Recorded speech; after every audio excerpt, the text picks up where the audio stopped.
Bonjour, aujourd'hui nous allons calculer des volumes sous la forme d'un exemple de cette tour cylindrique surmontée d'un toit conique.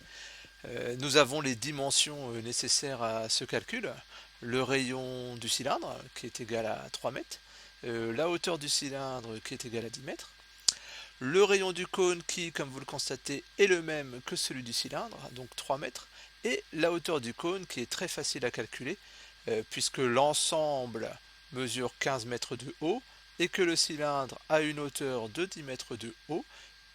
Bien entendu, la hauteur de ce cône est égale à 5 mètres. Alors pour calculer ce volume, nous allons procéder en deux étapes.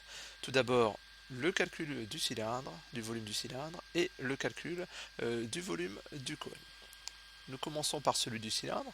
Alors, la formule du volume d'un cylindre, c'est pi multiplié par le rayon carré multiplié par la hauteur.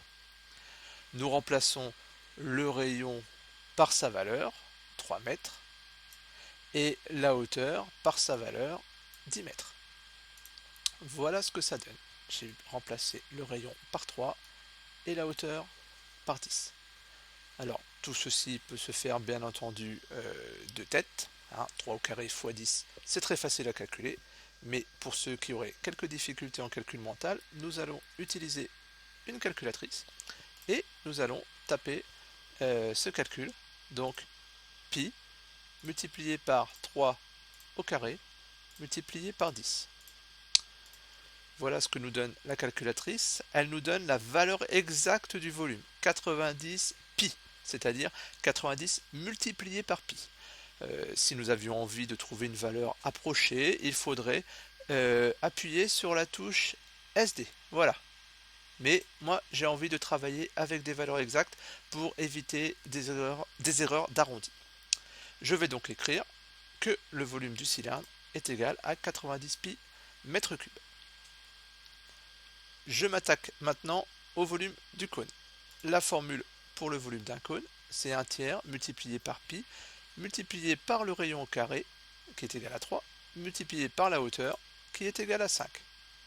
Voilà, j'ai remplacé le rayon par 3 et la hauteur par 5.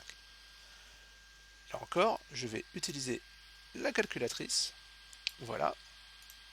Donc je tape 1 tiers multiplié par pi multiplié par 3 au carré multiplié par 5. La calculatrice m'indique la valeur exacte du volume du cône qui est égal à 15 pi mètres cubes. J'ai calculé le volume du cône, j'ai calculé le volume du cylindre, il ne me reste plus qu'à ajouter ces deux volumes pour trouver le volume total de cette tour. Alors, le volume de la tour est égal à 90 pi, volume du cylindre, plus 15 pi, le volume du cône. 90 plus 15, ça fait 105. Donc le volume de la tour est égal à 105 pi mètres cubes. C'est la valeur exacte du résultat.